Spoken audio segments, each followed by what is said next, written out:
사랑하는 시흥동산교회 성도 여러분, 좋은 아침입니다. 우리 모두에게 똑같이 하루 24시간 1440분 86,400초가 주어집니다. 하지만 그 시간을 모두가 다 똑같은 가치로 살아가지는 않을 것입니다. 어떤 이는 그 시간을 정말 의미 있고 가치 있게 사용할 것이고, 또 어떤 이는 다시 돌아오지 않을 그 시간을 굉장히 무의미하고 허송세월할 것입니다. 우리에게 주어진 하루가 너무나도 귀중한 시간입니다. 우리가 숨쉬는 매분 매초가 하나님께 영광 돌리며 살아갈 수 있는 기회로서 주어졌습니다. 그렇기 때문에 우리는 때를 아껴야 합니다. 그랬을 때 우리에게 주어진 모든 순간이 의미 있고 가치 있는 시간이 될 줄 믿습니다. 자, 그럼 오늘 2022년 5월 12일 목요일 시동을 위한 메시지 지금 시작합니다. 오늘 우리에게 주시는 하나님의 말씀은 사무엘상 2장 22절에서 36절의 말씀입니다. 사무엘상 2장 22절에서 36절의 말씀.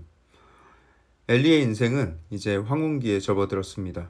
오늘 본문 22절에는 그가 매우 늙었다 기록하고 있죠.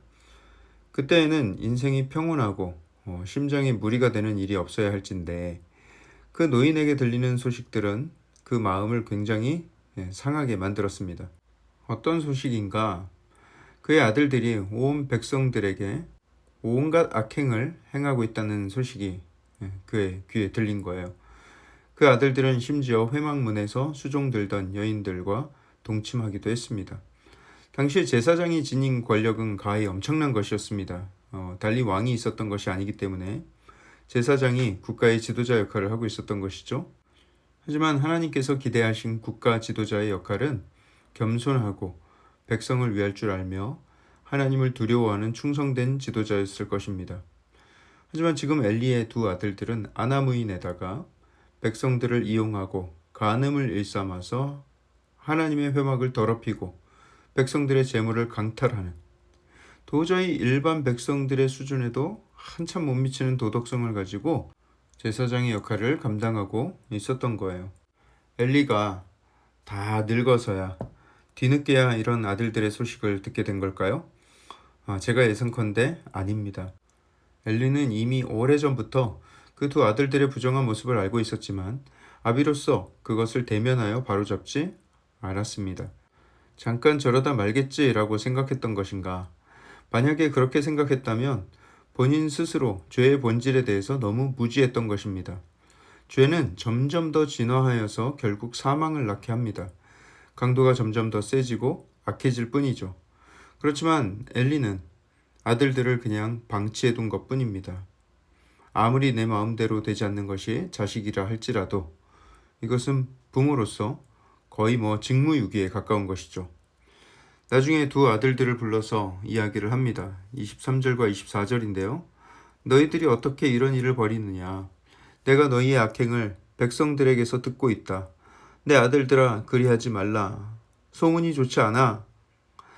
물론 엘리의 나이가 매우 많은 것을 알지만 이보다는 좀 더 강하게 말을 했어야 했지 않나 생각을 합니다.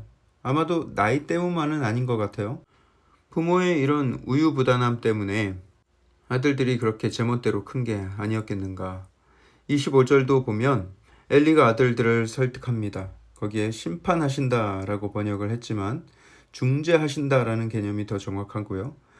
강구하다라고 번역한 것은 중보하다로 번역하는 것이 더 어울릴 것 같습니다. 다시 말해서 엘리가 아들들에게 말하기를, 만약에 사람이 사람에게 범죄하면 하나님이 그 사이에 중재자가 되실 테지만, 만일 사람이 하나님께 범죄하면 누가 그 사이에서 중재하고 중보자가 되겠냐라는 거예요. 하지만 엘리의 두 아들들은 그 아버지의 말을 귓등으로도 듣지 않았습니다.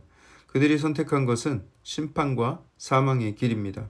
그들의 영혼이 이미 죄에 푹 절어 있기 때문에 더 이상 무엇으로도 씻기지가 않는 것이죠.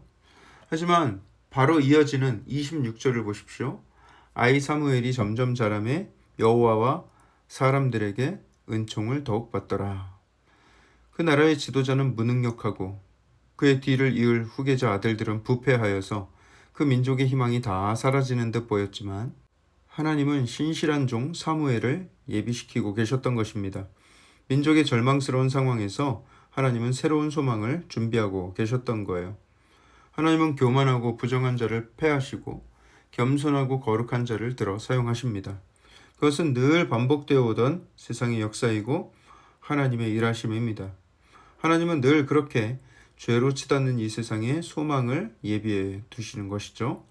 우리가 국가의 지도자들에게 너무 큰 기대를 걸거나 너무 크게 실망할 필요 없는 이유가 바로 그것입니다. 우리는 그저 위정자들을 위해서 기도할 뿐이죠. 우리 민족을 사랑하시는 하나님께서는 계속해서 새로운 희망을 예비하시며 그 소망을 이어가게 하실 것입니다. 하나님께서 엘리에게 한 사람을 보내셔서 하나님의 음성을 전하시는데요. 27절에서 30절의 말씀입니다. 너희 조상의 집이 애굽에서 바로의 집에 속하였을 때 내가 그들에게 나타나지 아니하였느냐. 하나님께서 종살이하고 있던 이스라엘 백성들을 긍휼히 여기셔서 구원해 주신 사건을 지금 말씀하고 있는 것이죠. 이스라엘 모든 지파 중에서 내가 그를 택하여 내 제사장으로 삼아 그가 내 제단에 올라 분향하며 내 앞에서 에봇을 입게 하지 아니하였느냐. 이스라엘 자손이 드리는 모든 화제를 내가 내 조상의 집에 주지 아니하였느냐. 너희는 어찌하여 내가 내 처소에서 명령한 내 제물과 예물을 밟으며 내 아들들을 나보다 더 중히 여겨 내 백성 이스라엘이 드리는 가장 좋은 것으로 너희들을 살찌게 하느냐. 그러므로 이스라엘의 하나님 나 여호와가 말하노라.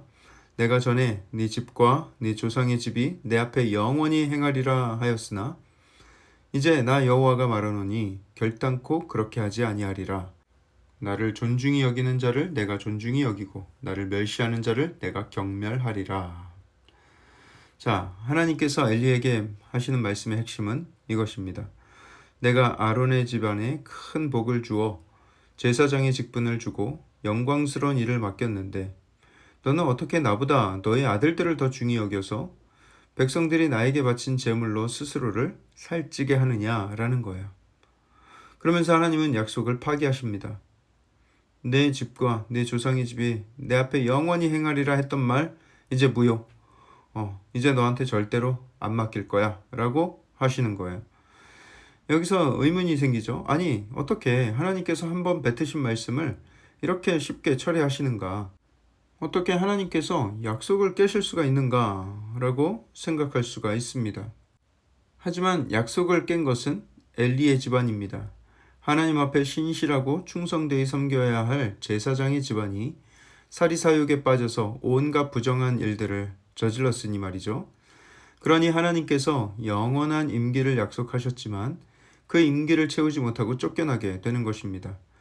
백성들을 괴롭히고 상처 주고 하나님을 실망시키고 약속을 깬 쪽은 분명 엘리의 집안이라는 거예요.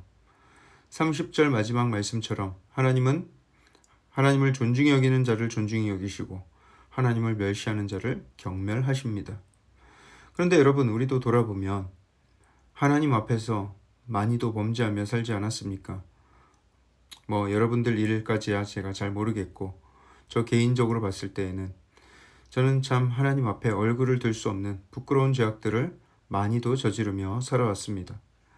엘리의 아들들과 또 신실한 사무엘의 모습 중에서 어느 쪽에 더 가깝냐를 따진다면 저는 엘리의 아들 쪽에 더 가까운 모습이었다는 거예요.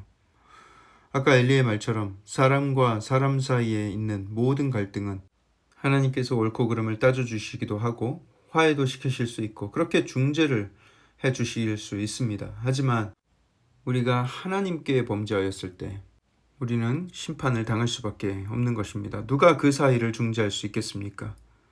그렇게 따졌을 때 우리는 하나님 앞에서 심판을 당할 수밖에 없는 그런 절망적인 상황이었다. 하지만 여러분, 하나님께 범죄한 이 땅의 죄인들을 중재해 주시기 위해서 하나님의 아들 예수님께서 이 땅에 친히 내려오셨습니다. 그리고 우리의 죄를 중재해 주시되 자기의 피로 죽음으로써 중재해 주셨습니다. 스스로 화목제물이 되어서 죄로 인해 깨어진 하나님과 우리의 관계를 회복시켜 주신 거예요. 죄를 싫어하셔서 큰 형벌과 사망으로 다스리는 심판자 앞에서 우리는 구원을 얻게 되었고요. 그뿐만 아니라 이제는 하나님을 심판자가 아니라 아버지로 부를 수 있는 큰 은혜를 주셨습니다. 우리는 우리의 중보자 되신 예수님께 감사를 올려드리며 영원한 구원을 허락하신 아버지 하나님 앞에 늘 겸손하고 또 그 아버지를 실망시키지 않는 삶을 살아야 하겠습니다.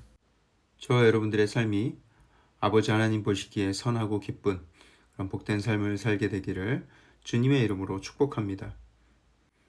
사랑의 하나님, 우리에게 주신 예수 그리스도의 은혜에 감사를 드립니다.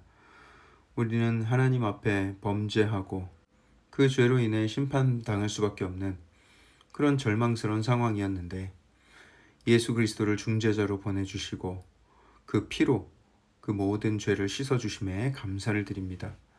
주님, 이제는 그렇게 용서받고 하나님의 자녀가 되었으니 하나님을 실망시키지 않고 선하고 충성된 모습으로 살아가는 우리 삶이 되게 하여 주시옵소서. 또 우리의 자녀들과 우리 다음 세대를 위해서 기도합니다. 하나님, 엘리의 자녀들과 같이 그렇게 하나님을 모르고 아나무인 그렇게 교만하게 살아가는 자녀들이 아니라 하나님 앞에 겸손하며 하나님만을 두려워하며 하나님 안에서 선한 일을 행하며 살아가는 주의 복된 자녀들 되게 하여 주시옵소서. 이 모든 말씀을 살아계신 예수 그리스도 이름으로 감사하며 기도합니다. 아멘.